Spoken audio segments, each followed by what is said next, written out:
ஆண்டவரும் அன்பு தெய்வமாகிய யாசுவா மேசியா நாமத்தினாலே தேவனை ஸ்தோத்திரித்து உங்களை வாழ்த்துகிறேன். நாம இப்ப ஆராதிச்சப்ப கடைசியா ஒரு பாட்டு பாடினது சர்வ சிருஷ்டிக்கும் தேவன் நீர்.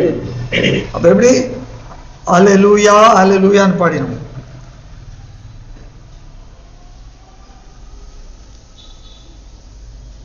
வெளிப்படுத்தல் 19 அதிகாரம் 6 வசனம் பாருங்க.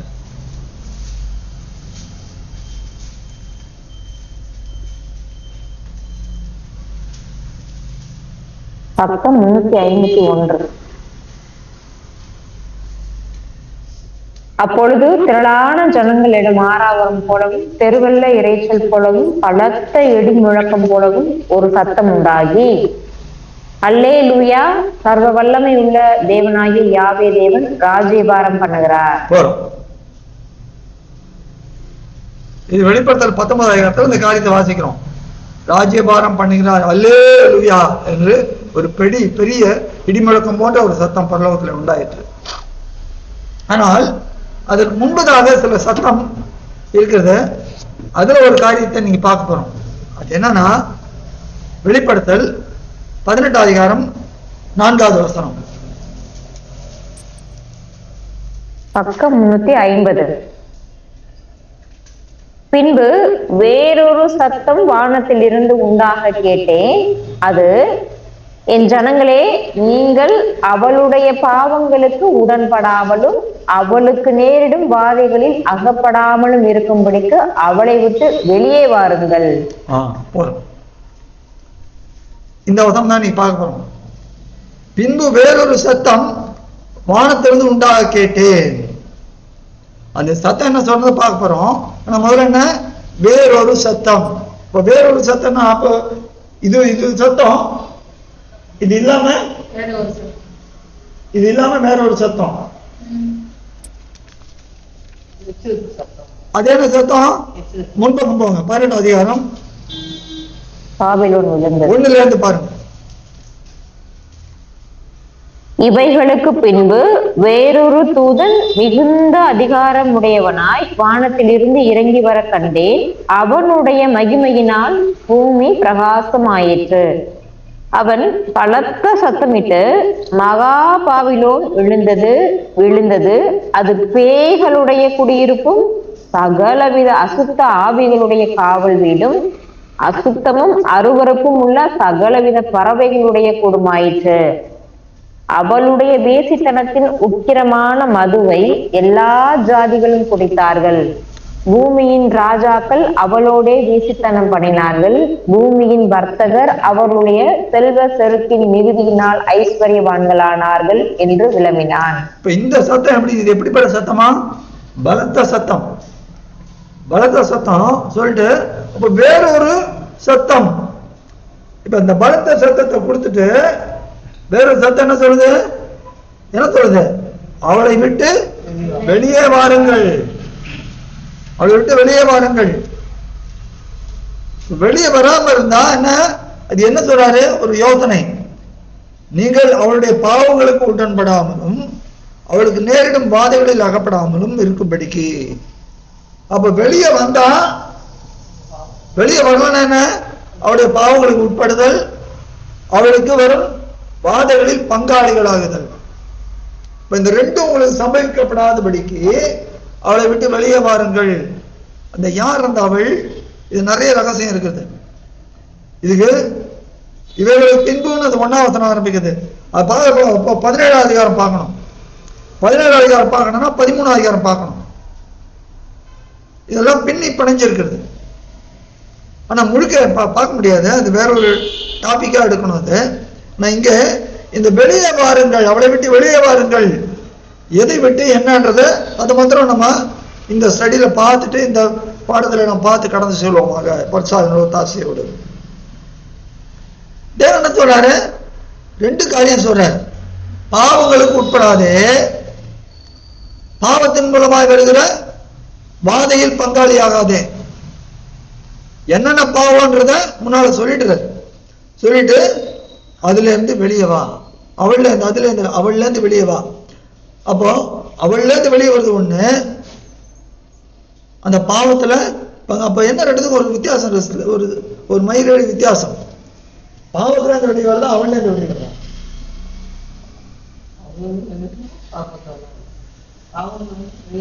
அவள் சொல்லுங்க. எல்லாருக்குமே குறிக்கிறது நல்லது இல்ல இல்ல, அவள்ன்றத பார்க்கணும், அதுதான் முக்கியம்.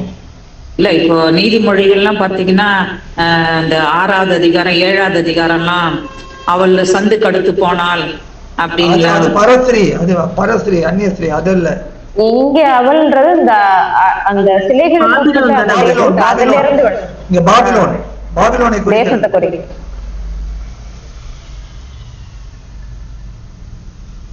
அவளை விட்டு வெளியே வா, பாவங்களை விட்டு வெளியே வா, ரெண்டு வித்தியாசம் இருக்குது. சரி, இப்போ தேவன் நம்ம போன வாரம் பார்த்தோம், கடந்த 2 வாரங்கள் பார்த்தோம். கடந்த 2 வாரங்கள் நம்ம பார்த்து என்ன பார்த்தோம்? ஞானஸ்தானம். போன வாரம் ஞானஸ்தானம், அதுக்கு முன்ன 2 வாரங்கள் வெளிப்படுத்துதல். அந்த இது அந்த போன வாரம் பாத்தீங்க, போன வாரம் பாத்தீங்க புதிய வானம் புதிய கேட்டேன் பிரதர். புதிய வானம் வானம் புதிய பூமி பார்த்தோம் பிரதர். என்ன அங்க அந்த டாபிக் என்ன? ஆட்டுக்குட்டியானவரோட ஜீவ புஸ்தகத்தில் எழுதப்பட்டவர்கள் மாத்திரம் அதில் பிரவேசிப்பார்கள். தேவன் பரிசுத்தத்தை நிரூபிக்கிறார். வேற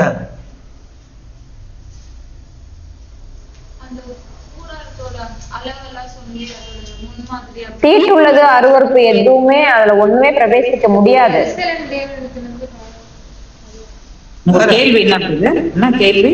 போன வாரத்துக்கு இந்த கடந்த வாரத்துக்கு முன் வாரமா அது 2 வாரங்கள் பார்த்தோம். ஆமா, அதோட டாபிக் என்ன? கூடார இதுதானே, இது மோசே கூடாரம் பண்ணிட்டு மனுஷர் மத்தியில் மனுஷரோடு தேவன் மனுஷரோடு தேவன் வாசம் பண்ணுகிறது. நீங்க டாபிக்கே பாத்தீங்கன்னா அந்த டாபிக் டைட்டில் என்ன? எவ்வளவு பேர் யூடியூப் பாத்தீங்க? என்ன டாபிக் போட்டிருக்குது?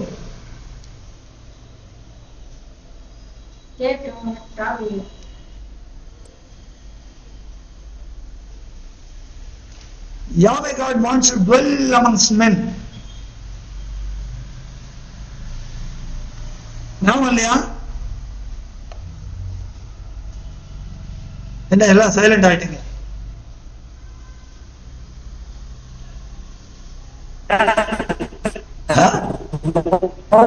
கூடாரம் பத்தி சொல்லிட்டு தான் கூடாரம் வேரியஸ் அதோட கூடாரத்துல தேவன் ஜனங்களோடு வாசம் பண்ணணும். தேவன் ஜனங்களோடு வாசம் பண்ணணும், அதுதான் அதான் ஒரு விருப்பம். அதுதான் அந்த 2 வாரம் தியானிச்சோம். தேவன் ஜனங்களோட வாசம் பண்ணணும் சொல்லி அதுக்கு என்னென்னலாம் பண்ணாருன்னு பார்த்தோம். என்ன பண்ணாரு? முதல்ல பேழை கொடுத்தாரு நோவா காலத்துல. அதுக்கு அடுத்தாப்புல ஆசரிப்பு கூடாரம், அதுக்கு அடுத்தாப்புல ஆலயம் கட்டுறது. தேவன் வாசம் பண்ணும்படிக்கு அதை செய்தார். அதான் அந்த 2 டாபிக். அப்போ அந்த வாசம் பண்றதுக்கு தேவன் தம்மால் தெரிந்து கொள்ளப்பட்டவர்களை தகுதிப்படுத்துகிறார். இப்ப தகுதிப்படுத்துறப்ப முக்கியமா என்ன அங்க தேவை? எபிரேயர் 12வது அதிகாரம் 14வது வசனம் பாருங்க. 14b, எபிரேயர் 12:14b.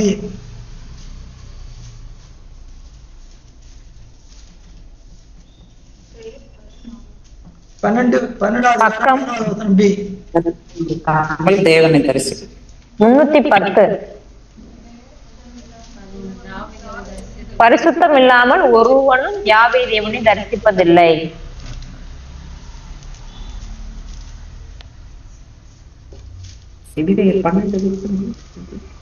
என்ன சிஸ்டர்? புரியுது பிரதர். பரிசுத்தம் இல்லாம ஒருவனும் ஓகே. அப்போ தேவன் ஜனங்கள் மத்தியிலே வாசமாய் இருப்பதற்கு என்ன முக்கியம்?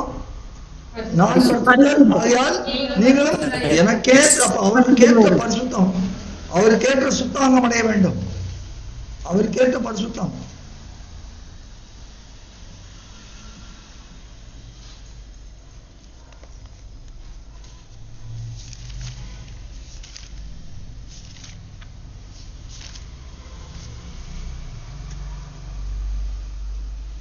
அப்ப அந்த பரிசுத்தத்தை அடையிறதற்கு நாம் என்ன செய்யணும்ன்றத தேவன் அழகா நமக்கு எல்லாத்தையும் எழுதி கொடுத்திருக்கிறார். இப்ப பிரதானமா என்ன சொல்றாரு? வெளியே வாருங்கள், வெளியே வாருங்கள். அப்போ ஒவ்வொரு செயலும் தேவன் ஆதியிலிருந்து இதுதான் பண்ணிட்டு வர்றார். இங்க பாபிலோன்ல செய்த காரியங்கள் எல்லாம் இங்க சொல்றாரு. 18வது அதிகாரத்துல பாபிலோன், அந்த மகா பாபிலோனை பத்தி என்னென்னலாம் சொல்லி அதெல்லாம் சொல்றாரு. அதுல இருந்து வெளியே வாருங்கள், அதெல்லாம் பாவங்கள்ன்றார். இந்த பாபிலோன் என்பதற்கு அர்த்தம் என்னன்னா, அந்த மூல பாஷையில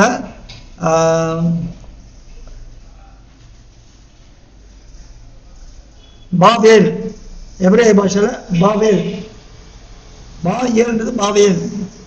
பாபேல்ன்றது அது ஆக்சுவலா அக்காதின் மொழி. அக்காதின் மொழி யாரோடது?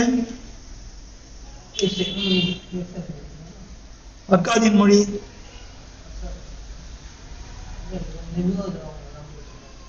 எடுங்க, ஆதியாகமம் 10வது அதிகாரம் எடுங்க.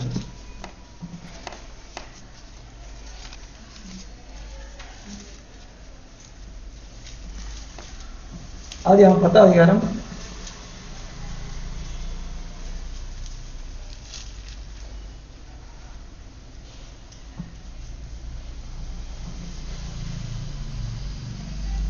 10வது வசனம் பாருங்க. பக்கமும் 10, அதிகாரமும் 10, வசனமும் 10.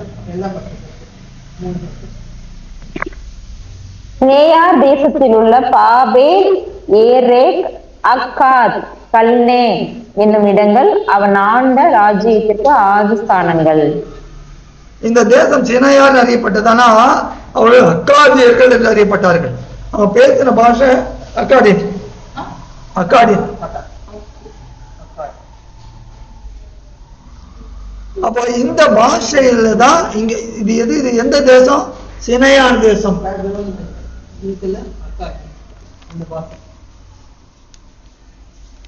இது இது இந்த தேசம் சினையார் தேசம். சினையார் தேசம் என்ன ஞாபகம் வருது? மீகால வரும். அவர் தானியேல், அவர் எசேக்கியேல் இல்ல, இந்த குடுவைய எடுத்துக்கிட்டு அந்த மூடி போட்ட அந்த இதை எடுத்துக்கிட்டு அந்த சினையார் தேசத்துக்கு. சகரியா 5வது அதிகாரம்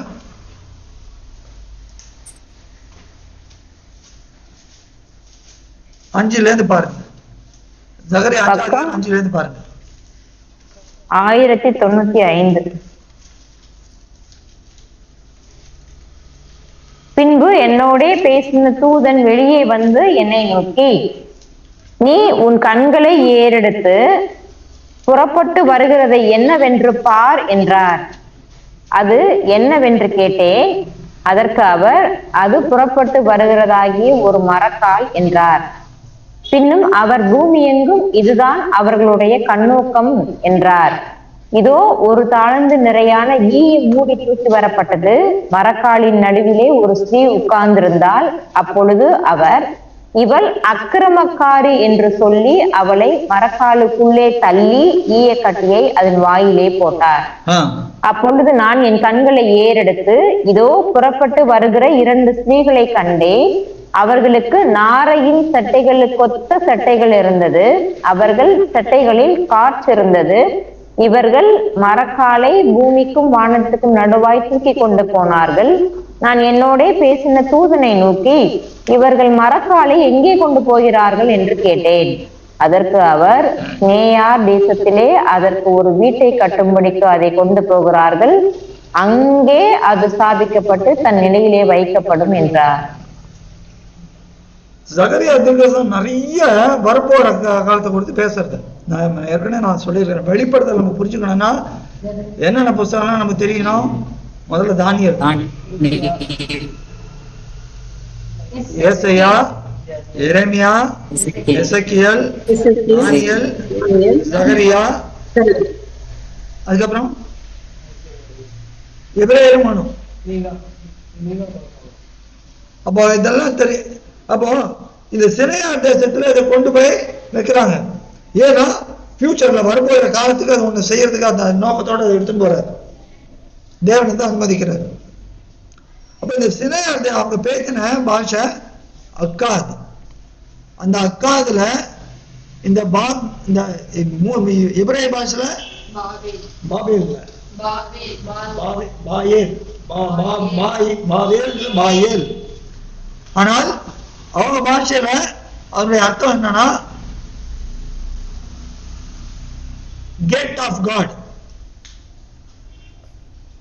தேவனுக்கு ஒரு வாசல்.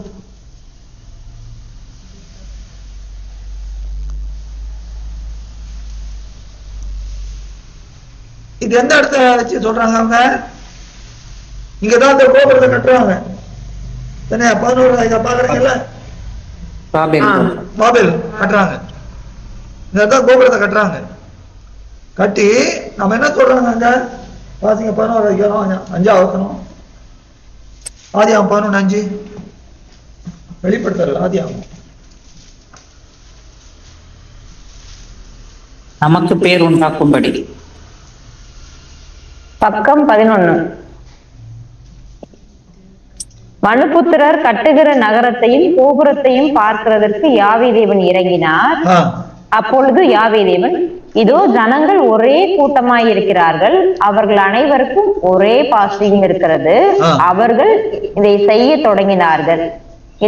தொடங்கினார்கள், இப்பொழுது தாங்கள் செய்ய நினைத்தது ஒன்றும் தடைபட மாட்டாது என்று இருக்கிறார்கள். என்ன தாங்கள் செய்ய நினைத்தது ஒன்றும் தடைபட மாட்டாது. என்ன திமிரு பாரு. தேவன் நினைச்சார்னா ஒண்ணு அவர் சொல்ல ஆகும், அவர் கட்டளை நிற்கும். அவர் சொன்னார்னா நின்னுடும். அவர் புறம் திறக்க கூடாதபடி பூட்டுகிறவரும் பூட்டக்கூடாதபடி திறக்கிறவருமா இருக்கிறார், 2 பேரும். அப்ப இவங்க என்ன நினைச்சிடறாங்க? நாம நினைச்சது தடை பண்ண முடியாது. இது எந்த ஆவி? நிம்ரோதின் ஆவி, பிசாசின் ஆவி. பிசாசு தானே சொன்னான். என்ன சொன்னான்? நான் வானத்துக்கு ஏறுவேன், என்ன தடுக்கிறது யாரு? அதெல்லாம் பெருமையா நம்ம கூடாது. நான் இதை பண்ணுவேன், ஒரு பிரச்சனை நான் அதை தீர்த்துருவேன். நம்மளால எந்த பிரச்சனையும் தீர்க்க முடியாது. பவுல் சொல்றாரு, எங்களால் ஏதாகிலும் ஆகும் என்பது போல ஒன்றை யோசிக்கிறதுக்கு எங்களாலே தகுதியான அல்லவே. டெய்லி சொல்லுங்க, அத்தோட நிறுத்த கூடாது. எங்க தகுதியோ வாசிங்க. அப்போ அதுல 2 குழந்தையர்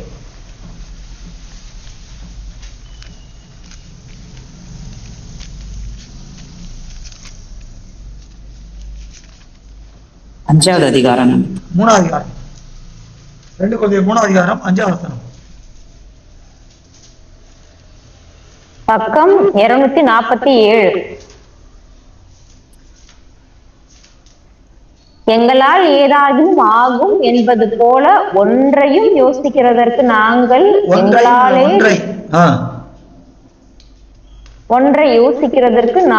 எங்களாலே தகுதியானவர்கள் அல்ல. எங்களுடைய தகுதி யாவே தேவனால் உண்டாயிருக்கிறது. அதை நான் எப்படி வாசிப்பேன்னா, எங்களுடைய தகுதி யாவே தேவனால்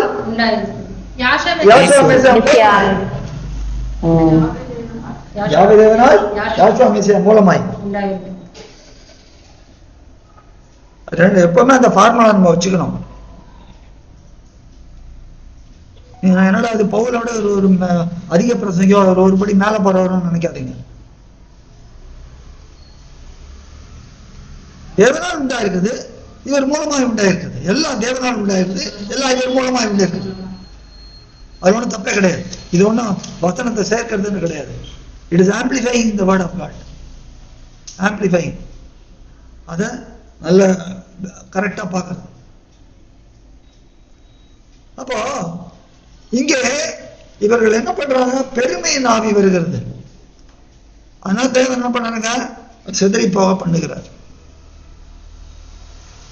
இந்த பாபேலிலேயே அவங்க என்ன நினைச்சாங்க? வானத்தையாவது ஒரு கோபுரத்தை கட்டுவோம் அப்படின்னு அர்த்தம். தேவனுடைய வீட்டுக்கோட வாசல் இதுதான் அப்படின்ட்டு எல்லாம் ஆதியாகமம் 28 அதிகாரம் எடுங்க.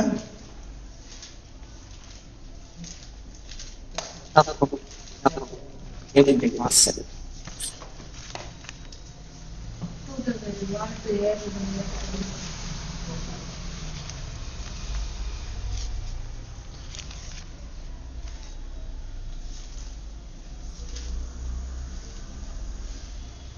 எல்லாம் எடுத்துறீங்களா? 28 அதிகாரம் 12 பாருங்க. பக்கம் 34.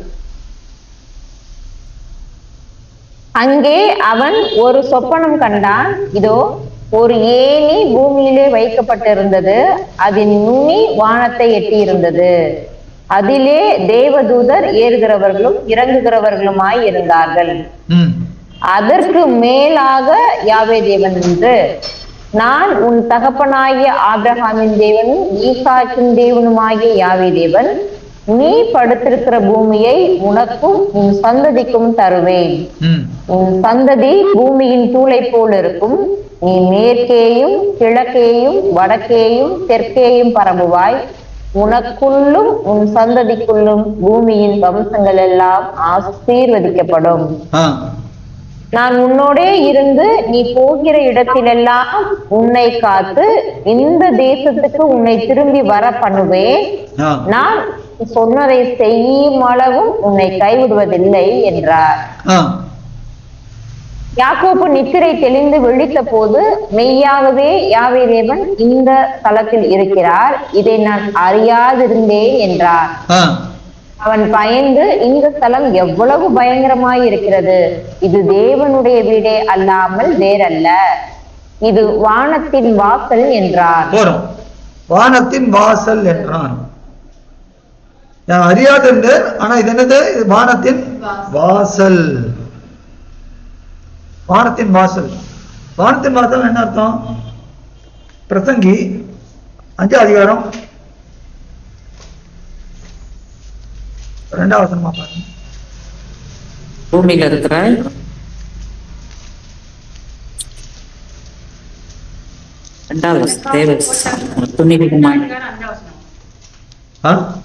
பிரசங்கி 5 அதிகாரம் 2வது வசனம்.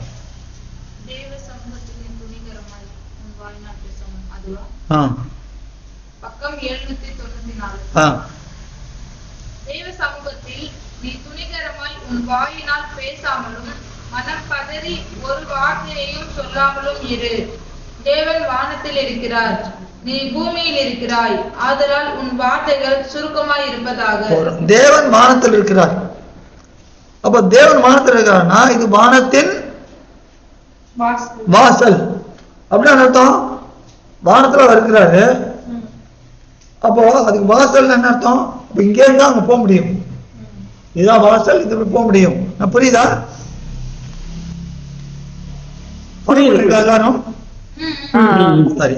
இது கொஞ்சம் அதெல்லாம் கொஞ்சம் ஈசாஸ்திரம் கொஞ்சம் இங்கிலீஷ் பைபிள் ரெடியா வச்சுக்கோங்க. இப்போ இது யாருக்கு சொல்றாரு? ஆபிரகாமின் குமாரனாகிய ஈசாக்கின் குமாரனாகிய யாக்கோபுக்கு சொல்றாரு. யாக்கோபுக்கு எப்ப சொல்றாரு? யாக்கோப அவன் வீட்டை விட்டு வெளியே போன்றாரு. வீட்டை விட்டு வெளியே அழைச்சிட்டு போறாரு. தேவனுடைய திட்டம். வீட்டை விட்டு வெளியே அழைச்சிட்டு போயிட்டு வீட்டை விட்டு வெளியே அழைச்சிட்டு போறப்ப இந்த சொப்பனத்தை காமிச்சு என்ன சொல்றாரு? இது என்ன உணர்வு கொடுக்க அறியாத இருந்தேன், தேவனை பதிய வச்சுங்க. இது என்னது? வானத்தின் வாசல். ஆனா அந்த இடத்துக்கு என்ன பேர் வச்சார் அவரு? பெத்தேல். பெத்தேல் பேர் வச்சார். பேர் வச்சது தேவனால் தெரிந்து கொள்ளப்பட்ட தேவனுடைய சிநேகிதன் ஆகிய ஆபிரகாமின் சந்ததியில வந்து யாக்கோபுக்கு வெளிப்படுத்தப்பட்ட இடத்த பெத்தேல் வைக்கிறார். ஆனால் தேவனுக்கு முன்பாக பலத்த வேட்டைக்காரனா இருந்த நிம்ரோது ஸ்தாபித்த அந்த சினையா தேசத்திலே அங்கே கட்டின அந்த டவருக்கு, அந்த கோபுரத்துக்கு என்ன வச்சாங்க? பாபேல். இது பெத்தேல், அது பாபேல். புரியுதா? விளக்க நல்ல வித்தியாசம் புரியுதா? புரியுது. பெத்தேல்னாலும் தேவனுடைய வீட்டின் வாசல். ஆனா அங்கே பாபேல் இருக்காங்க, என்னது? Gate of. நிறைய பேர் பாபேல் குழப்பம் வந்து இல்லைங்களா? ஆனா அந்த இடத்தோட அர்த்தம் அதுதான். இப்ப சொல்லுங்க திரும்பி, புரியல. அர்த்தம் கன்ஃபியூஷன் பாங்க. கன்ஃபியூஷனா? Okay okay. பொதுவா கன்ஃபியூஷன் பாங்க, பட் ரியல் மீனிங் இதுதான். நீங்க நிறைய பேர் போய் கேட்டு பாருங்க, பாபேல்னா கன்ஃபியூஷன் பாங்க. அப்ப ரியல் மீனிங் என்ன brother? Language actual gate of God. Gate of God. Okay. இப்போ நீங்க ஒரு வீடு கட்டுறீங்க, நான் ஒரு வீடு கட்டுறேன். அப்ப வீடு கட்டுறப்ப என் வீட்டுக்கு வாசல் வைக்கிறது எப்படி? நான் சொல்லணும். இல்ல நீங்க ஒரு வீடு கட்ட என் வீட்டு வாசல் எதுன்னு நீங்க தான் சொல்லணும். இப்போ தேவன் யாருக்கு அந்த வீட்டு வாசலை வெளிப்படுத்தினார்? யாக்கோபுக்கு. அப்ப அதுதான் வாசல். ஆனா இங்க தேவனுக்கு எதிர்த்து நின்ற நிம்ரோதன கூட்டத்தார் அவங்க என்ன சொல்லிட்டாங்க? இது வானத்தின் வாசல்ட்டாங்க. நல்ல வித்தியாசம் புரியுதா? புரியுது பிரதர்.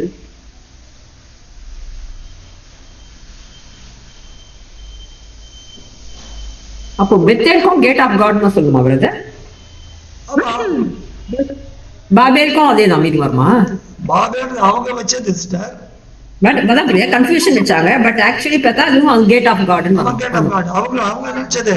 ஏன்னா அவங்க வஞ்சிக்கப்பட்ட ஆவியில நிம்ரோதின் ஆவியால் நடத்தப்பட்டது. சரி சிஸ்டர் சொல்றாங்க கரெக்ட். அது ஸ்மால் ஜிஓடி. ஓகே. இது ஃபுல்லா ஆல் 3 லெட்டர்ஸ் ஜிஓடி. புரியுதா? புரியுது பிரதர். இப்ப எல்லாருமே பொதுவா இப்ப நம்ம தேவன்றோம். நம்ம யார தேவன்றோம்? மற்றவங்க எல்லாத்தையுமே தேவன்ன்றாங்க. மற்ற எல்லாத்துக்குமே தேவன்றாங்க. அப்போ அவங்களுக்கு தேவன் வானத்திலையும் பூமியிலும் தேவர்கள் எனப்பட்ட அநேக தேவர்கள் அநேக கர்த்தாக்களும் உண்டாயிருந்தாலும் அநேக தேவர்கள் உண்டு. அதே போல அநேகர் தேவனுடைய வீட்டின் வாசல்னு சொல்லிப்பாங்க. ஆனா அதெல்லாம் வீட்டு வாசல் ஆகாது. தேவன் யாருக்கு சொல்றாரோ தேவன் சொல்லணும். வீட்டை கட்டணும் தான் வீட்டுக்கு வாசல்னு சொல்லணும். அடுத்தவனா மூணாம் தெருவில் இருக்கணும் சொல்ல முடியாது. இங்க தேவனுக்கு எதிர்த்து நின்றவன் ஒரு வாசல், அது வாசல் கிடையாது. தேவனால் தெரிந்து கொள்ளப்பட்டதுதான் இதுதான் வாசல். இப்போ இது ஏன் யாக்கோபுக்கு சொன்னார்னா, யாக்கோபு யாருக்க பையன்?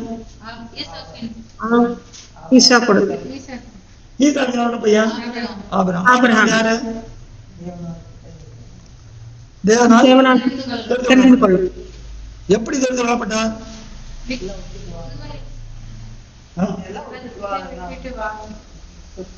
என்ன சொல்றாரு? வா வெளியே வா, அந்த விக்கிரகத்துல வெளியே வா. ஆபிரகாம் சார் நீ எல்லாரையும் விட்டு வெளியே வா, நீ தாய் தகமா எல்லாத்தையும் விட்டு வெளியே வா. அந்த கட்டளைக்கு ஆபிரகாம் கீழ்ப்படிஞ்சு போகும் இடம் என்ன தெரியாமல் பார்க்கல.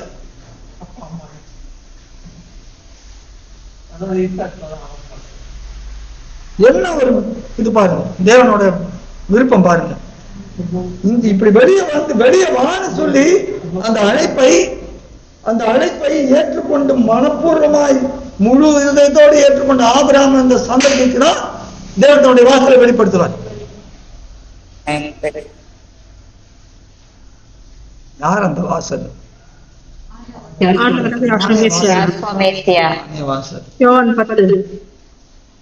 அதனாலதான் ஆண்டவர் என்ன சொன்னார் தெரியுமா? மத்தேயு 10:32 பாருங்க.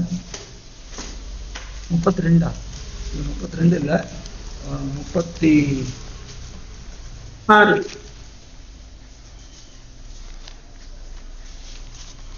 37 தகப்பனையாவது தாயை பக்கம் 15. தகப்பனையாவது தாயையாவது என்னிலும் அதிகமாய் நேசிக்கிறவன் எனக்கு பாத்திரன் அல்ல. மகனையாவது மகளையாவது என்னிலும் அதிகமாய் நேசிக்கிறவன் எனக்கு பாத்திரன் அல்ல. இன்னொரு இடத்துல சொல்றாரு, தன்னைத்தானே வெறுத்துன்றார். இது என்ன அர்த்தம்? பாத்திரம் இல்லைன்னு அர்த்தம். நான் அவனுக்கு பாத்திரம் இருக்க முடியாது. நீ நினைக்கலாம், இல்ல நான் உனக்கு பாத்திரம் இருக்க முடியாது. ஏன்? நான் யார் சந்ததியில வந்தேன்? ஆண்டவர் சொல்றாரு, நான் யார் சந்ததியில வந்தேன்? ஆபிரகாம் சந்ததியில. ஆபிரகாம் குமாரனாகிய தாவீதின் குமாரனாகிய யாசுவா மேசியா. அந்த ஆபிரகாமுக்கு ஏன் இது வந்தது? வெளியே வா, உன் பாட்டன் அவங்க எல்லாம் என்ன செய்யறாங்க? வழிபட்டு இருக்கிறாங்க. அத்தனை விட்டு வெளியே வா, நான் உன்னை பெரிய ஜெயதியா உன் பேரை பெருமைப்படுத்துவேன். அப்புறம் பயமா, எங்க போறது என்ன தெரியல. இல்ல, ஆபிரகாமை கூப்பிடுகிறார், வெளியே வான்ட்டு. ஆபிரகாம் கீழ்ப்படிந்தார், வெளியே வந்தார். ஆனா வெளியே வந்தோட சும்மா விட்டாரா? வெளியே வந்தவன விட்டாரா? சும்மா விட்டாரா? பிராமிஸ் எல்லாம் பண்ணாரு. அதெல்லாம் பண்ணி எல்லாம் பண்ணி முதிர் வயதுல இஸ்மாயில் பிறக்கிறார். இஸ்மாயில் பிறந்த கூட அவன் எப்படி? அவன் சந்ததி அல்ல, இதெல்லாம் செய்யறாரு. செஞ்சுட்டு அந்த வாக்குத்தத்தத்தின்படி பிறந்த அந்த பையன் என்ன பண்ணா? அப்போ நமக்கு தேவன் வெளியே வான்னு அழைக்கிறப்ப வெளியே வருவோம். வந்த பிறகு அங்க என்ன நடக்கும்? எப்படி சோதனை? நெஞ்சம் ஒடிஞ்சு போகும். அப்படிப்பட்ட சோதனை வரும். நெஞ்சம் ஒடிஞ்சு போகும். ஆனா அவன் என்ன இருக்கணும்? நம்ம நெஞ்சத்து உள்ள யாவே ஈரே, யாவே ஈரே, யாவே ஈரே, யாவே நிசி இருக்கணும். அப்ப அந்த ஆபிரகாமுக்கு இருந்தது. அந்த டெஸ்ட்ல பாஸ் பண்ணாரு. எப்படி பாஸ் பண்ணாரு? அவர் தேவன், இந்த தேவன் என்ன அழைத்த அந்த தேவன் இல்லாதவளை இருக்கிறது போல அழைக்கிற தேவன்.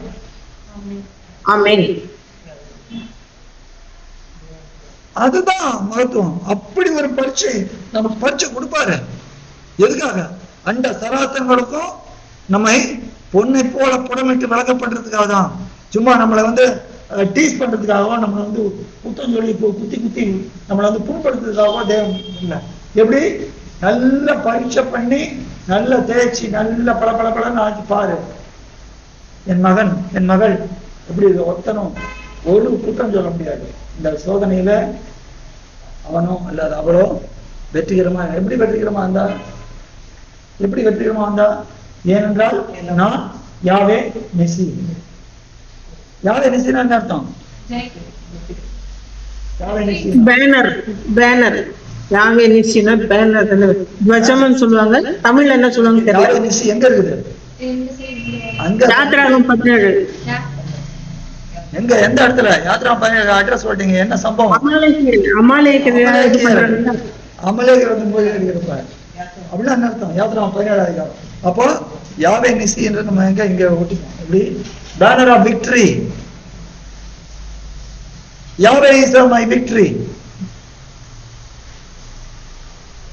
அப்ப ஆபிரகாம் வந்த சோதனையில வெற்றி அடைய செய்தார். எப்படி? யாவே நிசி, யாவே ஈரே அவர் உள்ளத்துல இருந்தது. அப்ப ஆபிரகாம் வெளியே வாங்குறப்ப வந்தாரு, சோதனையில கூட இருந்தாரு, ப்ரொவைட் பண்ணாரு. இன்றைக்கு அவருடைய சந்தத்திலே தன்னுடைய குமாரனை அமைச்சார். சரி, இந்த சந்ததி எங்க போறாங்க? எகிப்து. அதே போல ஆபிரகாமுடைய ஈசாக்குக்கு உள்ள எடுக்கிறப்ப கூட என்ன சொல்றாப்ல? போகக்கூடாது, அந்நிய ஸ்திரீகள் போகக்கூடாது. வெளியே வந்தா நீ திரும்ப போகக்கூடாது. நீ ஒருத்தர் பேர் வெளியே சொல்றாரு. நீ ஒருத்தர் பேர் வெளியே வருவாங்க, திரும்ப அவங்க போய் பார்ப்பாங்க, அப்புறம் திரும்ப வருவாங்க.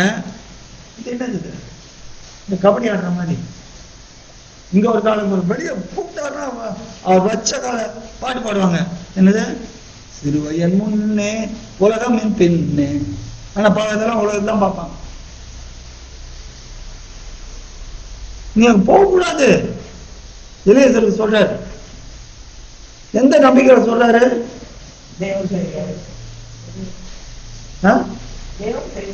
எப்படி தெரியும்?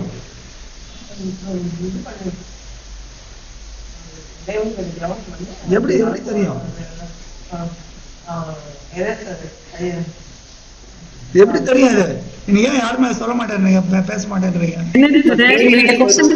காதுல கேட்கல. நீங்க அந்த பக்கம் திரும்புறது எங்களுக்கு வாய்ஸ் ஓகே. இல்ல ஈசாக்குக்கு பெண் கொள்றதுக்கு அன்பர் எப்படி தெரியும் அவருக்கு?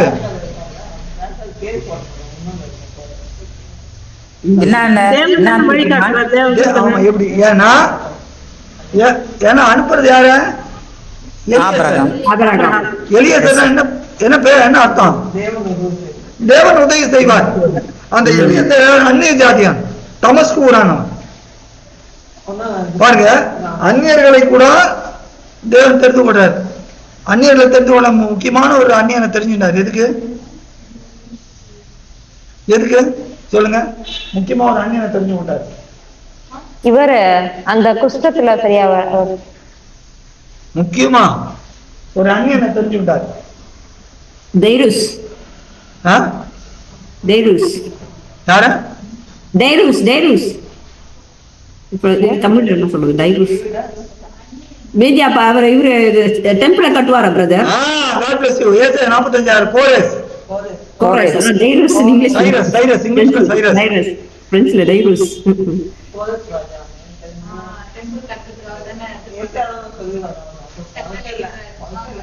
பாருங்க, அந்நியனா எலியேசர் பேரை வச்சு, எலியேசர் என்ன அர்த்தம்? தேவன் உதவி செய்கிறார். ஆபிரகாம் நீ அங்க போக கூடாது, ஏன்னா அங்க வெளியே வந்துட்ட, நாம வெளியே வந்துட்டா திரும்ப அங்க போக கூடாது. அடிக்கடி சொல்ற, நீ எகிப்துக்கு திரும்ப போவானான்றார். ஆனா ஜனங்க எப்படி திரும்ப எகிப்து போனோம்? நான் மாத்திரம் போயிட்டு வருவேன் எகிப்துக்கு. தேவன் மறுபடியும் நமக்கு எச்சரிக்கிறார். அப்போ இந்த ஈசாக்கு பெண் கொள்றப்பவும் அழகா தேவன் நடத்துறாரு. அது சொல்றாரு பாருங்க, இந்த 24வது அதிகாரம் ரொம்ப, அந்த வசனம் ரொம்ப பிடிக்கும். ஆதியாகமம் 24வது அதிகாரம்.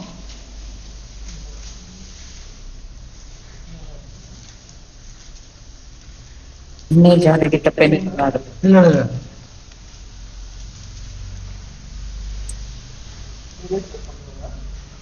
கொஞ்சம்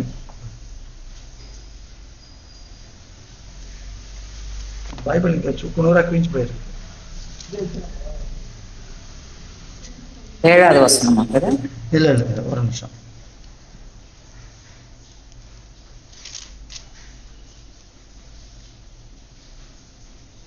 நாற்பத்தி 8வது வசனம் பாருங்க. அருமையான வசனம்.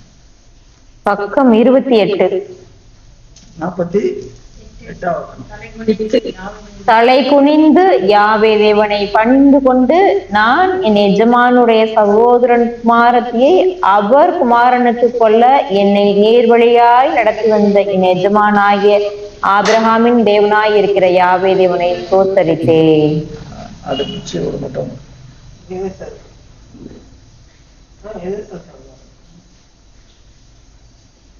அப்போ தேவன் அங்க ப்ரொவைட் பண்ணிடுறாரு. சரி, அதே போலதான் யாக்கோபுக்கும் வெளியே போய் அழைச்சிட்டு வரப்பதான் இந்த வானத்தின் வாசலை காட்டுகிறார். இதுவரைக்கும் நல்லா விளங்குதா? சரி, இப்போ இந்த சந்ததி யார் எங்க போறாங்க? எகிப்துல போறாங்க. எகிப்துல போய் மாட்டிட்டு அப்ப என்ன பண்ணாரு? எகிப்துல வெளியே அழைக்கிறார். மோசையை கொண்டு அழைக்கிறார் வெளியே. மோசையை கொண்டு வெளியே அழைக்கிறது எதுக்காக அழைக்கிறாரு? தேவனை ஆராதிக்கிறதுக்காக. கரெக்ட். தேவனை ஆராதிக்கிறார். இந்த ஆராதனை செய்வது இதுவே நான் உன்னை அனுப்பினேன் என்பதற்கு அடையாளம். இந்த ஜனத்தை எனக்கு ஏற்படுத்தினேன், அவர்களை துதி சொல்லி வருவார்கள். ஏன்? இவங்களுக்கு தான் நான் வானத்தை மாத்திர காமிச்சிருக்கிறேன். இவங்க முற்பிதாக்களுக்கு தான் நான் வானத்தை மாத்திர காமிச்சிருக்கிறேன். அந்நியர்களுக்கு இல்ல. அந்நியர்கள்லாம் துரத்தி விட போறேன். இந்த பாலம் தேன் கொண்ட தேசத்துல இருந்து அந்நியர்கள் எல்லாம் துரத்தி விட போறேன். ஏன்னா அவங்க அசிங்கமான காரியங்களை செய்யறாங்க. நீங்க அந்த மாதிரி செய்யக்கூடாது. ஆனா இன்னைக்கு உலகம் எவ்வளவு பிரியப்பட்டது பாருங்க. அந்நிய காரியங்கள் எவ்வளவு அசிங்கம். அது ஒரு அசிங்கமாக நினைக்கிறது இல்லை. டேட்டிங், மீட்டிங் எவ்வளவு அசிங்கமான காரியம். இது அவங்க செஞ்ச காரியம். இன்னைக்கு இதை பெருமையா செய்யறாங்க. நான் ஒன்று சொல்லுகிறேன், உங்களுக்கு தெரிஞ்சவங்களாம் எச்சரிங்க. பரிசுத்தத்தை குறிச்சு எச்சரிங்க. தைரியமா சொல்லுங்க.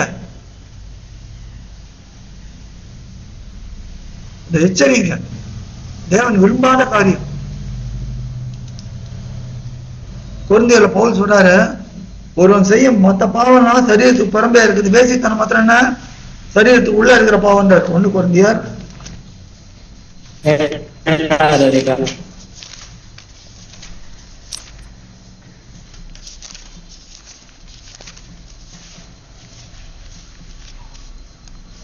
6 அதிகாரம் 18 பாருங்க. பக்கம் 231. வேசித்தனத்திற்கு விலகி ஓடுங்கள். மனுஷன் செய்கிற எந்த பாவமும் சரீரத்திற்கு புறம்பாய் இருக்கும். வேசித்தனம் செய்கிறவனோ தன் சுய சரீரத்திற்கு விரோதமாய் பாவம் செய்கிறான். அப்ப எவ்வளவு இது பாருங்க. அப்ப மோசையை அழைக்கிறார். மோசையை கொண்டு அவளை வெளியே அழைக்கிறார். வெளியே வா, அதை விட்டு வெளியே வா. ஏன்? எகிப்துல எப்படிப்பட்டது? நரகலான விக்கிரகங்கள். அதான் 10 கட்டளை முதல்ல அதான் சொல்றாரு.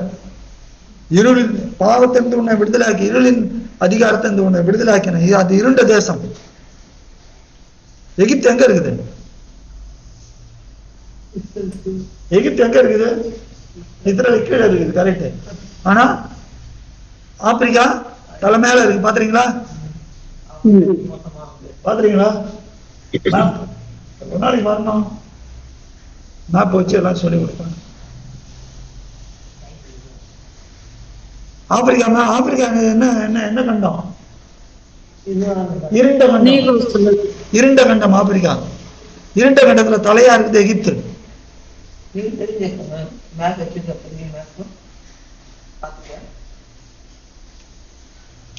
இருண்ட கண்டத்து தலை. அப்ப இருண்ட தேசம். இருண்ட தேசத்துல உங்களை வெளியே கொண்டாந்தாங்க. வெளியே வா அழைக்கிறார். இப்படி அழைச்சு அவனை அழைச்சிட்டு போறாரு. இன்னும் கொஞ்சம் எடுங்க. என்னாகமம்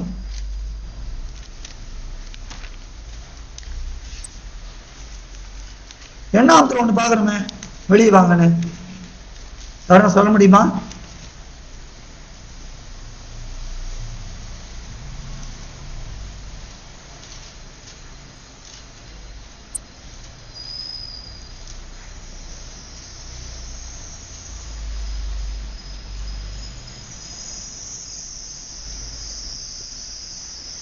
யாரும் சொல்ல முடியுமா?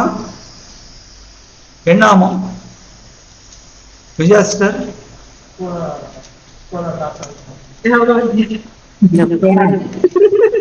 என்னாமம் 11 அதிகாரம் 26 பாருங்க. 16-26 பாத்தீங்க. 192 பக்கம்.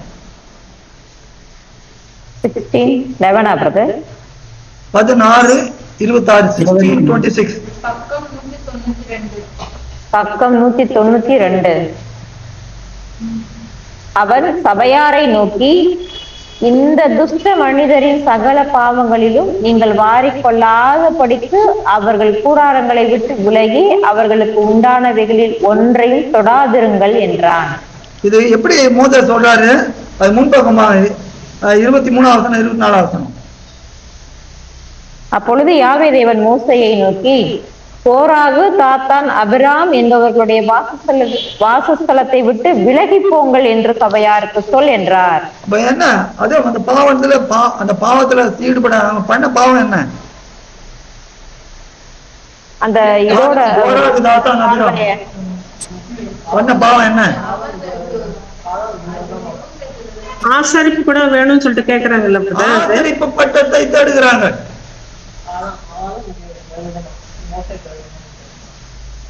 ஆசரிப்பு பட்டத்தை தேடுகிறார்கள்.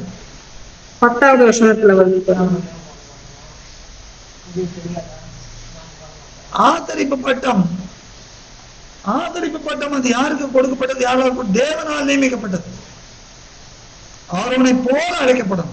அப்போ தேவ நியமனத்துக்கு விரோதமா எதிர்த்து நிற்கிறவர்களை விட்டு நீங்க வெளியே வாங்கன்ற.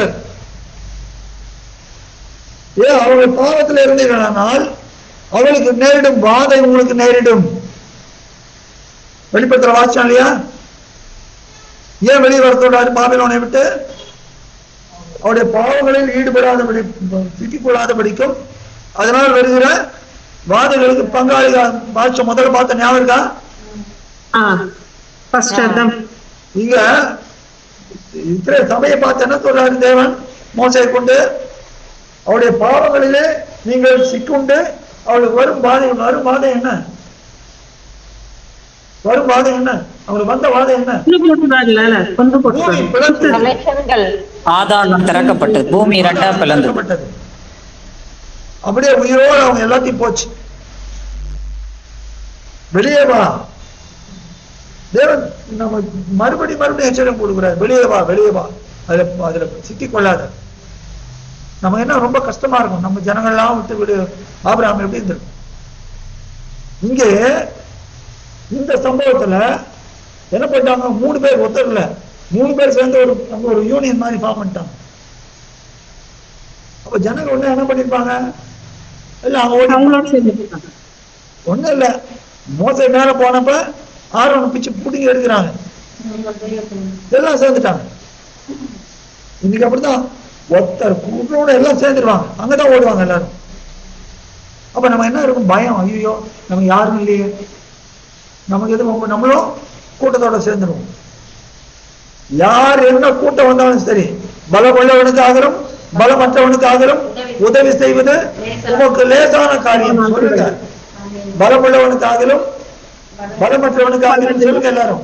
பலமுள்ளவனுக்கு ஆகலும் உதவி செய்வது லேசான காரியம். அவருடைய மூலமாய் அவர் நிச்சயமாய் நமக்கு உதவி செய்தார், செய்து கொண்டிருக்கிறார், செய்வார். இன்னமும்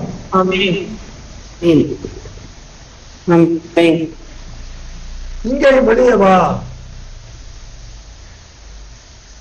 ஒவ்வொரு ஸ்டேஜில் தேவன் பாக்குறாரு. வெளியே வா. பாபிலோன் இங்க பாடம் தேடி ஒரு தேசத்துக்கு போறாங்க. போயிட்டு அங்க என்ன நடக்குது? அங்க அக்கிரமம் நடக்குது.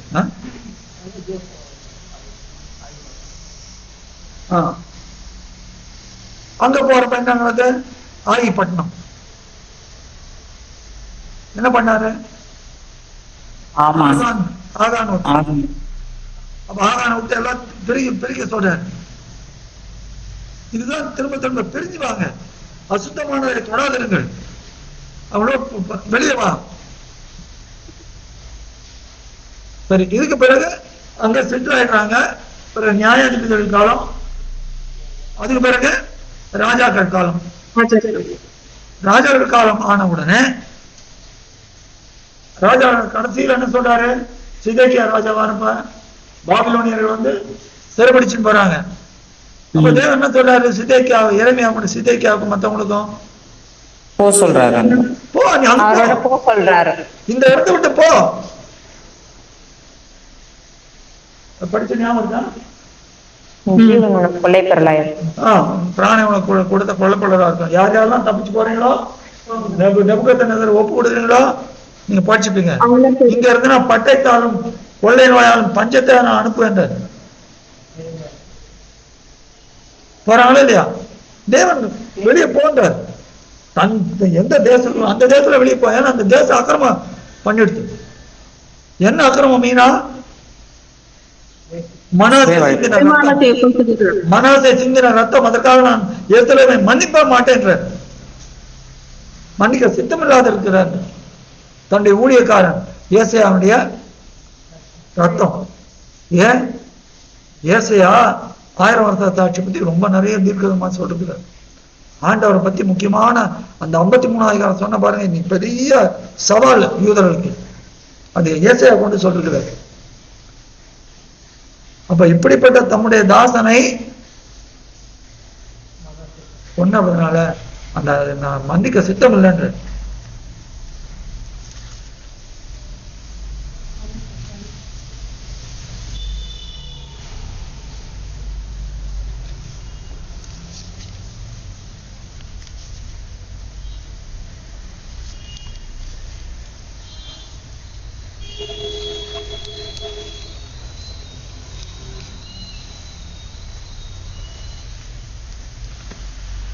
போறாங்க, போயிட்டு ஓய்வு வருஷங்களை ரம்மியமா அனுபவித்த பிறகு திரும்ப கொண்டாடுறாங்க.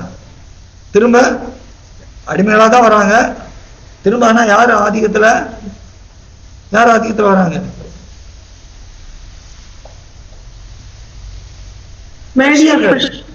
பெர்சியர்கள் தான் ஆடுறாங்க. திரும்ப வரப்ப திரும்ப வராங்க, வந்து ஆனா அடிமைத்தனத்திலேயே தான் இருக்காங்க. இந்த அடிமைத்தனத்துல இருக்கிறப்ப திரும்ப என்ன பண்றாங்க? வேதத்தை நோக்காம விலகி போய் அவ்வளவு பிறகு ஆலயத்தை கட்டி எல்லாம் இருந்தாலும் இவங்க வேதத்தை நோக்காம இருக்கிறப்ப தன் குமாரனை கடத்தில் அனுப்புறாரு.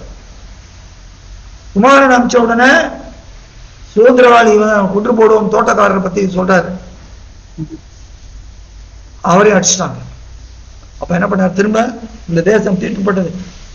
எங்க ஏசாயா ரத்தத்துக்கு அவ்வளோ வைராகியம் தேவனுக்குன்னா சொந்த குமாரன் எப்படி இருக்கும்?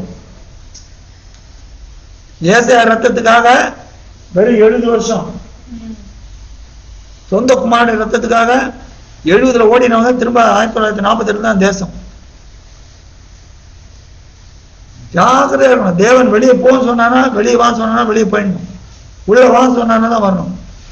எங்க அங்க போன்னு சொல்ல மாட்டார், உள்ள வான்னு அவர் என்ன சொல்றாரோ அதுபடி செய்யணும். இப்போ யூதர்கள் அதே நிலவரத்தில் இருக்கிறாங்க, இன்னும் அவளுக்கு என்ன இல்லை, எடுங்க திறக்கப்படவில்லை.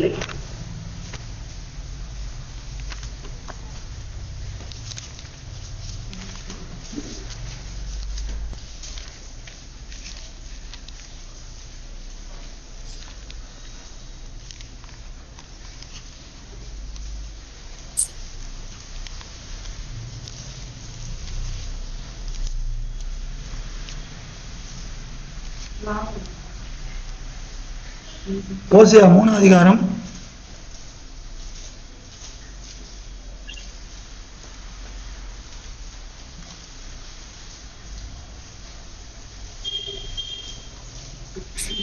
2 பாத்தீங்க, முழுக்க ஆச்சுங்க 5 வசனம் தான்.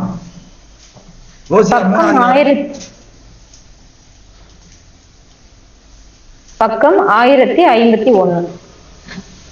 பின்பு யாவே தேவன் என்னை நோக்கி, அந்நிய தேவர்களை மதித்து திராட்சை ரசமுள்ள பாத்திரங்களை விரும்புகிறவர்களான இஸ்ராயேல் புத்திரர் பேரில் யாவே தேவன் வைத்திருக்கிற அன்புக்கு ஒப்பாக நீ இன்னும் போய் தன் நேசரால் நேசிக்கப்பட்டவளும் விபச்சாரியுமான ஒரு ஸ்திரீயை நேசித்துக்கொள் என்று சொன்னார்.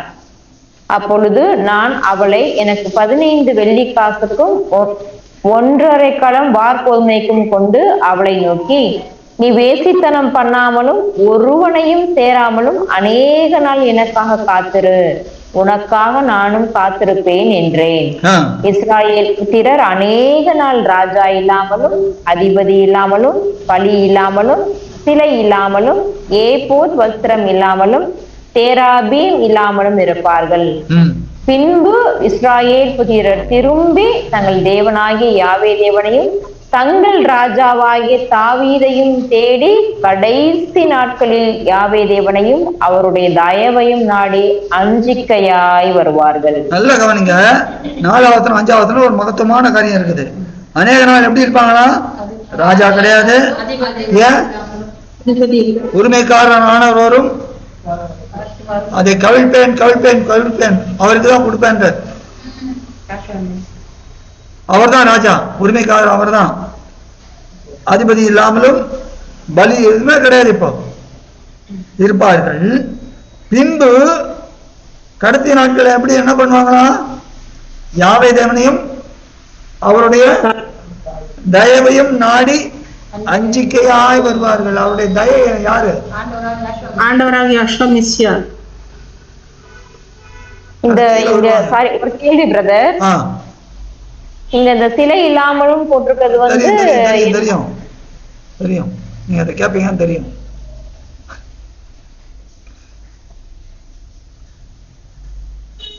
சிலையும் அப்புறம்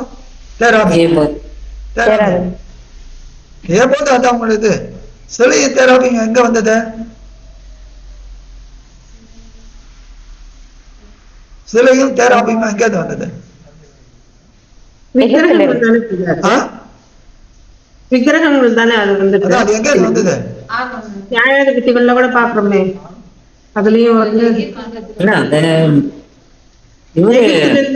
யாக்கோபோட மனைவி ராகேல். ராகேல், வெரி குட். ஒண்ணு அது அப்புறம் புதைச்சிட்டாங்கல்ல, கர்வாலி வாங்க அந்த மரத்துக்கு போயிடுச்சுன்னு யாக்கோபு சொல்லு போச்சிருவாங்க. அதுக்கு முன்னாடி சாலமோனும் அத மாதிரி தானே பண்ணான். சாலமோன் அந்நிய இதெல்லாம் ஆரோன் பண்ணார்ல கண்ணுக்குட்டி. ஆபிரகாம் எங்க நியாயாதிபதிகளை வாசிக்கிறான்ல, நியாயாதிபதிகள் முத்திரை வாங்கிடுவாங்க. அதுதான் காரணம். சிலை தேராபி என்னடா கேட்ட கேள்விக்கு பதில் அதுதான். புரிஞ்சுதா? எல்லாமே ஒரே சிலையா தானே இருக்கு, அதை கேட்டாங்க. என்ன ஈஷா சார்? இல்ல அது சிலைக்கு என்ன மீனிங் வருதுப்பா? புரியல சரியா எனக்கு. இல்ல நீங்க நியாயாதிபதிகள் பாத்தீங்கன்னா நியாயாதிபதி எடுங்க 17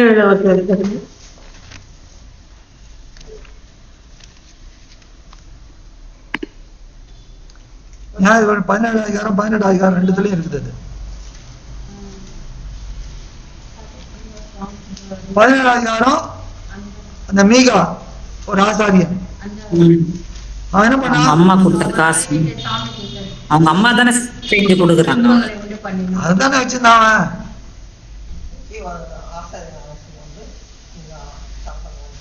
மூணாவது பாருங்க, பக்கம் 326 17 3 பிரதர். ஆமா. அவன் அந்த 1100 வெள்ளிக்காசை தன் தாயினிடத்தில் திரும்ப கொடுத்தான். அவள் வெட்டப்பட்ட ஒரு சுரூபத்தையும் வார்ப்பிக்கப்பட்ட ஒரு விக்கிரகத்தையும் உண்டு பண்ண, நான் என் கையில் இருந்த இந்த வெள்ளியை என் மகனுக்காக முற்றிலும் யாவே தேவனுக்கென்று நியமித்தேன். இது வேற யாவே தேவனுக்காக நியமித்தாங்க. இது எப்படிப்பட்ட பணம்? சாபம். அது 3 பாத்தீங்கன்னா தெரியும். நீ சாபமிட்டாயே அந்த பணம். வேதத்தை நல்ல கூர்ந்து வாசிக்கிறப்ப தெரியும். சாபமிட்டாயே அந்த பணம், அந்த பணத்தை வச்சு என்ன பண்றாங்க? சாபத்துக்கு எதுவான ஒரு பண்றாங்க. 17 அதிகாரம் வாங்க. ஈஸ்வர சார் ஃபாலோ பண்றீங்களா? புரியுது. 17 அதிகாரம் 13 14 பாருங்க. பின்பு அவர்கள் அங்கே இருந்து எப்ராயிம் மலைக்கு போய் மீகாவின் வீடு மட்டும் வந்தார்கள். அப்பொழுது லாயீசின் நாட்டை உளவு பார்க்க போய் வந்த 5 மனுஷர் தங்கள் சகோதரரை பார்த்து, இந்த வீடுகளில் ஏபோத்தும் சுரூபங்களும் வெட்டப்பட்ட விக்கிரகமும் வார்ப்பிக்கப்பட்ட விக்கிரகமும் இருக்கிறது என்று உங்களுக்கு தெரியுமா? இப்போதும் நீங்கள் செய்ய வேண்டியதை யோசித்துக் கொள்ளுங்கள் என்றார்கள். சொன்னது யாரு? நான் கோத்திரத்தார். முதல் வசனம் இருக்குது பாருங்க. போந்த இடம் இல்லாதனால போனாங்க. இப்போ என்ன பண்ணிட்டாங்க? 18 வசனம் பாருங்க. அவர்கள் மீகாவின் வீட்டிற்குள் புகுந்து வெட்டப்பட்ட விக்கிரகத்தையும் ஏபோத்தையும் சொரூபங்களையும் பார்ப்பிக்கப்பட்ட விக்கிரகத்தையும் எடுத்து கொண்டு வருகிற போது ஆசாரியன் அவர்களை பார்த்து, நீங்கள் செய்கிறது என்ன என்று கேட்டான். அதற்கு அவர்கள், நீ பேசாதே, உன் வாயை மூடிக்கொண்டு எங்களோட கூட வந்து எங்களுக்கு தகப்பனும் ஆசாரியனுமாயிரு. நீ ஒரே ஒருவன் வீட்டுக்கு ஆசாரியனாய் இருக்கிறது நல்லதோ? இஸ்ராயேலில் ஒரு கோத்திரத்துக்கும் வம்சத்திற்கும் ஆசாரியனாய் இருக்கிறது நல்லதோ என்றார். 30 பாருங்க. அப்பொழுது தான் புத்திரர் அந்த சொரூபத்தை தங்களுக்கு ஸ்தாபித்துக் கொண்டார்கள். மனாசேயின் குமாரனாகிய கெர்சோனின் மகன் மோசே. ஆமா, அதுக்கு வந்து திருத்திக்கங்க.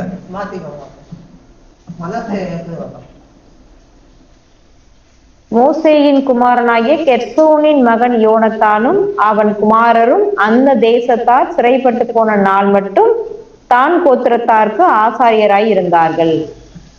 தேவனுடைய ஆலயம் சீலோவில் இருந்த காலம் முழுதும் அவர்கள் மீகா உண்டு பண்ணின சொரூபத்தை வைத்து கொண்டிருந்தார்கள். அப்ப இந்த ஒரு கோத்திரத்தினால இஸ்ரேல் என்ன இருந்தது?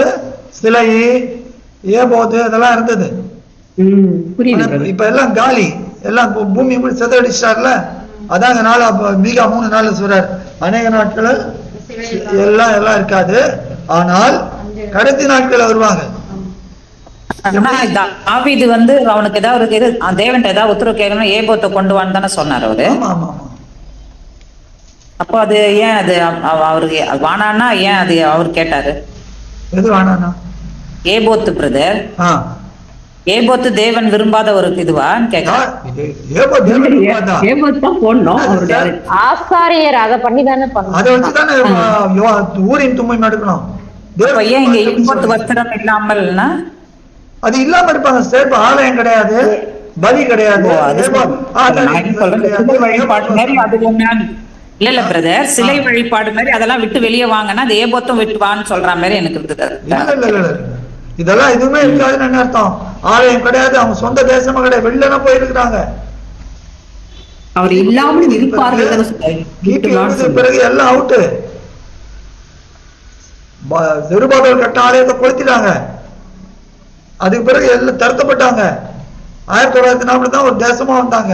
ஆனா இந்த ஆலயம் கிடையாது, ஆசாரியர் பலி எடுத்து ஆசாரியம் கிடையாது, அந்த கடாரி இப்பதான் வந்திருக்குது. ஏபோது வஸ்திரம் கிடையாது, பலி கிடையாது. அது பரவாயில்ல. இல்ல பிரதர், ஏபோத்து வஸ்திரம் கிடையாது, பலி எல்லாம் அதெல்லாம் தேவனுக்கு பிரியம் தான். இது நடுவுல ஏன் இந்த சிலையின் வந்திருக்குது? அதுக்கு தான் கேக்குறேன். இந்த சிலை வந்து தேவன் விரும்பாதது. இஸ்ரேல் பண்ண இவ்வளவு நாட்கள் பண்ணிட்டு இருந்தாங்க, இதெல்லாம் வச்சிருந்தாங்க, ஏபோதும் வச்சிருந்தாங்க, இது பலியும் கொடுத்திருந்தாங்க, அதே நேரத்துல சிலையும் வச்சிருந்தாங்க, தேராபயமும் வச்சிருந்தாங்க. இதெல்லாம் மூஞ்சி கொடுக்குற. புரியுதா? புரியுது. அதான் சிலை வந்து தேவன் விரும்பாது, ஏபோத்து அவருக்கு விரும்பாததுனால எல்லாம் போயிடுது. ஆனா கடைசி நாட்கள்ல திரும்ப கொண்டாட போறாரு. ஆனா திரும்ப கொண்டாடுறப்ப எப்படி சொல்றாரு? யாவேதனுடைய தயவை. ஏன் அந்த தயவைன்றாரு? ஏன் தயவைன்றாரு? ஏன் தயவுன்றாரு? அவர் மூலியமா தானே வர முடியும். கரெக்ட். ஏன் அவரை தயவுன்றாரு? அப்படி அவர் தானே ஆசாரியரை கொண்டு செய்ய போறாரு. ஓகே, அவர் தானே ஆசாரியரை கொண்டு செய்ய போறாரு. ஆசாரியர் வேலை என்ன? தேவன்கிட்ட பரிந்து பேசுறது. புரியுதா? அதனால அவர் தயவை நாடி அஞ்சுக்கே வருவார்கள். அப்ப இப்ப கூட பரிந்து பேசிக்கொண்டிருந்தானே விண்ணப்பம் செய்து கொண்டிருக்கிறார். யாரு பரிந்து பேசிட்டு இருக்காரு? இல்ல, தன் மூலமாக யாரெல்லாம் தேவனிடத்தில் வருகிறார்களோ அவர்களுக்காக பரிந்து பேசிட்டு கொண்டிருக்கிறாருனாக்கா அது என்னது? 7 அதிகாரம் 25 பாருங்க.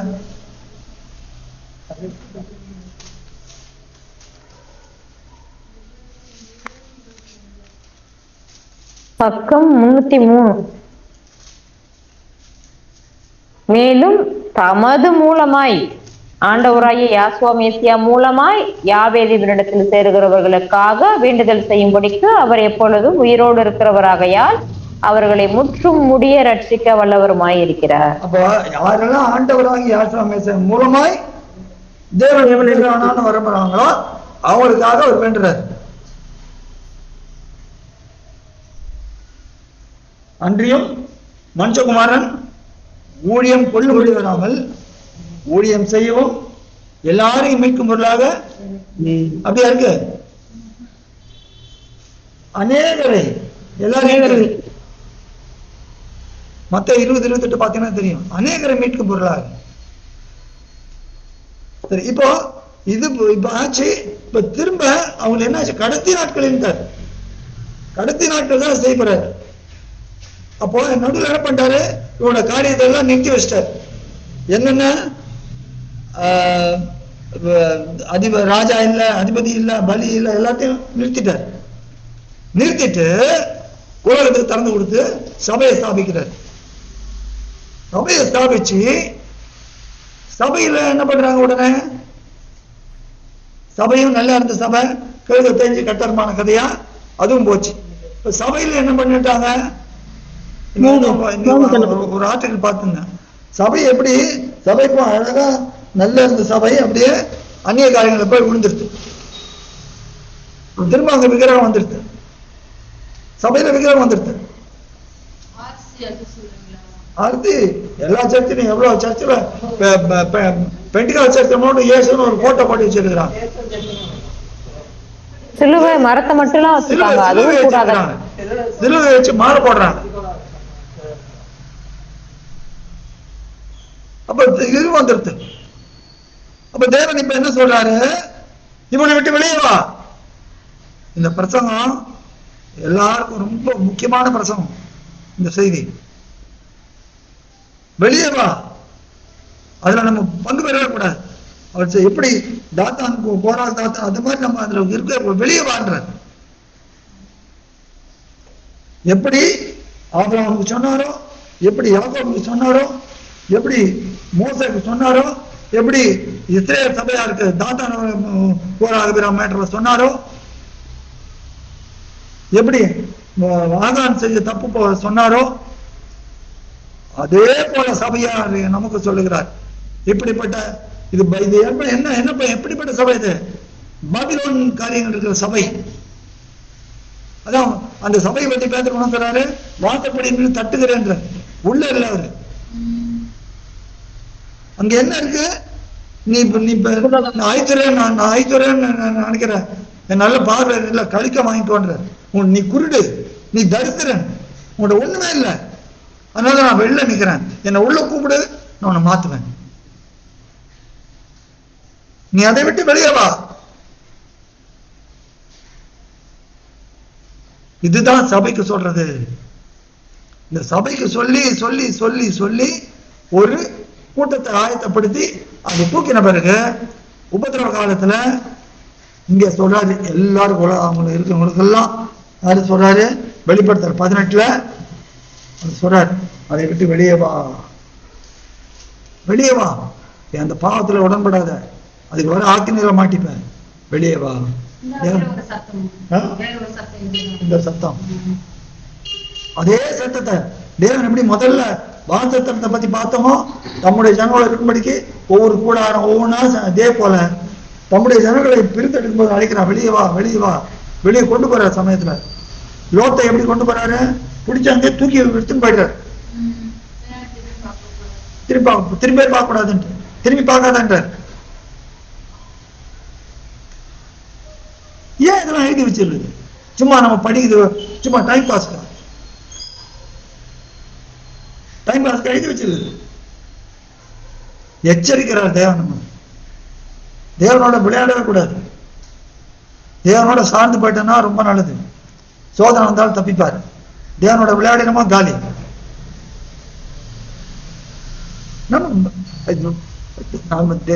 தேவன் நமக்கு பயமுள்ள ஆவியை கூடாமல் அன்பும் பலனும் தெளிந்த புதிய பிசாசு பண்ணதுன்னா பயம், பயப்படக்கூடாது. அப்ப வெளியே வா கூப்பிடுறாரு, தைரியமா இருக்கும். எல்லாருக்கும் புரிஞ்சுதா? அது நமக்கு தேவன் கொடுக்குற அழைப்பு இதுதான். எல்லாருக்கும் புரிஞ்சுதா? எதை விட்டு வெளியே வரணும், எது என்ன காரியம் தேவன் அழகா நமக்கு திட்டமும் தெளிவாய் சொல்லியிருக்கார் பெரியமானவர்களே. இந்த 17,18வது அதிகாரத்தை பத்தி தனியா ஒரு ஸ்டடி தேவன் சுத்தமான ஆண்டோட தாமதிக்குமா நாம் உயிரோட அதை பார்ப்போம். கண்டிப்பா முக்கிய தெரிஞ்சு கொள்ள வேண்டிய ஒரு காரியம். அதுக்கு இதுக்கு என்ன வித்தியாசம், என்ன ஒற்றுமை, இந்த காரியம் நல்லா புரிஞ்சதா தேவன் நமக்கு பிரத்யட்சமா இந்த நாளில பேசியிருக்கிறார். அதை விட்டு வெளியே வாங்க. இந்த வேளையில யாருக்கான உங்களுக்கு பிரதர் தேவன் என்னோட பிரத்யட்சமா பேசி இருக்கிறார் அப்படின்னு சொன்னீங்கன்னா உங்களுக்கு அந்த கை போடுங்க. உங்களுக்கு போட தெரிஞ்ச அந்த இதில் போடுங்க. உங்களுக்காக எல்லாருக்காக நான் ஜெபம் பண்ண போறேன்.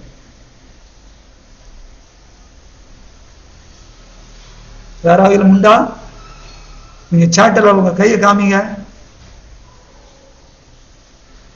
எல்லார்கிட்டும் பேசியிருக்காங்க. எல்லார்கிட்டையும் பேசியிருக்கிறார் பிரதர்.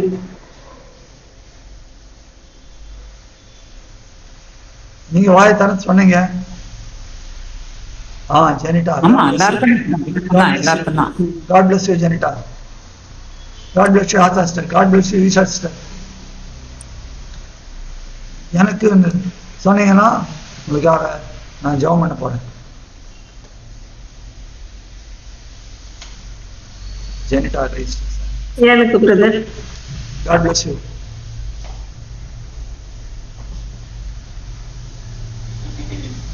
சிரம் தாழ்த்தி ஜெபம் பண்ணுவோம்.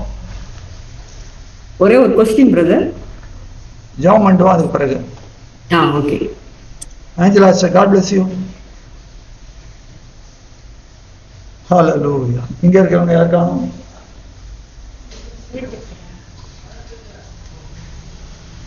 கரங்களை இங்க இருக்கிறவங்க கரங்களை உயர்த்தலாம் வெட்கப்படாம.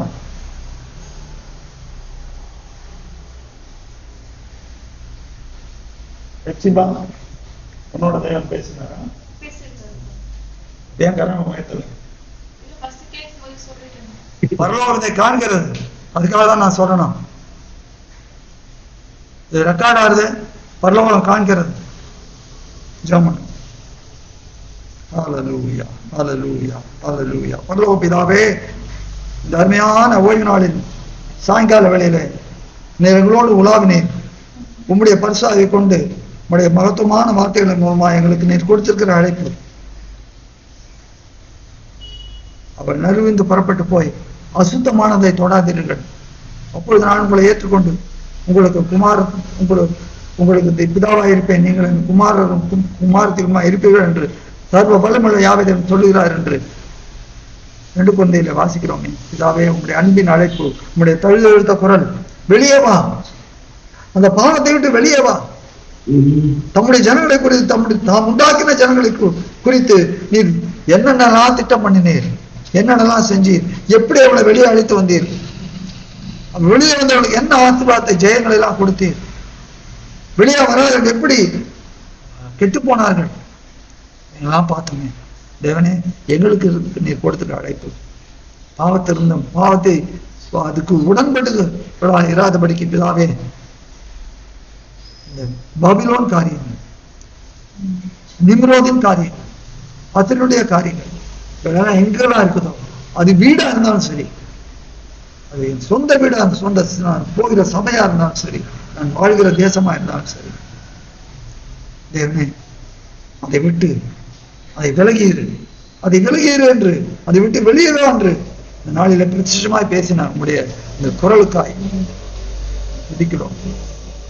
இதாவே இந்த வேளையில யாரெல்லாம் கரங்களை உயர்த்தி உண்மை நோக்கி, தேவனே எனக்கு இந்த அழைப்பு, உங்களுடைய அழைப்பில நான் நினைத்திருக்கும்படிக்கு எனக்கு உதவி பண்ணுங்க. எப்படி ஆண்டவர்கிட்ட அந்த திமிர்வாதக்காரனுடைய தகப்பன் சொன்னானோ, அந்த பிசாசு பிடித்த தகப்பன், ஆண்டவரே என் அவிசுவாசம் என்னை விட்டு நீங்கும்படி எனக்கு உதவி செய்யும் என்று கெஞ்சினப்போ, பிசாசை என்னை விட்டு போ என்று சொல்லி ஒரு ஜெயத்தை உங்களுடைய குமாரன் கொடுத்தாரு. அதே போல பிதாவே, நாங்க முயற்சி பண்றோம், நாங்க விழுந்து போய் விடாதபடிக்கு உதவி பண்ணுங்க. விசேஷமாய் கரங்கனை உயர்த்தின உங்களுடைய பிள்ளைகளுக்காக பிரத்யட்சமாய் ஜெபிக்கிறோம். உதவி பண்ணுங்க. இதுல இருந்து வெளியே வர்றதுக்கு உதவி பண்ணுங்க. குமாரன் உங்களை விடுதலை ஆக்கினார், மெய்யாகவே விடுதலை அவர்கள் என்று சொன்ன உங்களுடைய வாசனத்தின்படி இதிலிருந்து வெளியே வந்து உடைய குமாரனாகிய ஜீவ வார்த்தையை கொண்டு உடைய பரிசாவை கொண்டு என்னை பலப்படுத்தும். இந்த அழைப்பில இந்த தீர்மானத்துல நம்முடைய குமாருடைய ரகசிய விருகி பணிந்து நம்மளுடைய சாயலாக மாற்றப்படும் வரைக்கும் நான் உறுதியாக இருந்து பரிசுத்தத்துக்கு மேல் பரிசுத்தம் அடைந்து மகிமை மேல் மகிமை அடைந்து மருவமாக வரைக்கும் என்னை காத்துக்கொள்ளும்படியாக எங்கள் சரீரம் ஆவி ஆத்மா எல்லாவற்றையும் முற்றிலும் உடைய அன்பு கரங்களுக்கு ஒப்படைக்கிறோம். ஆண்டவர் ரட்சகர் மீட்பெரும் ஆகிய ஜெயம் கொடுக்கிற தேவனுடைய அந்த குமாரனாகிய ஜெயம் கொடுக்கிற ஆண்டவராகிய யாஷுவா மேசியாருடைய வல்லமுள்ள திருநாமத்தில் ஜெபித்து இந்த ஜெயத்தையும் இந்த ஆசீர்வாதங்களையும் நாங்கள் சுதந்திரத்துக் கொள்கிறோம். எங்கள் அன்பின் பரலோக பரிசுத்த யாவே என்கிற நாமல இந்த நன்பான தேவ பிதாவே. ஆமென். ஆமென். ஆமென். ஆமென்.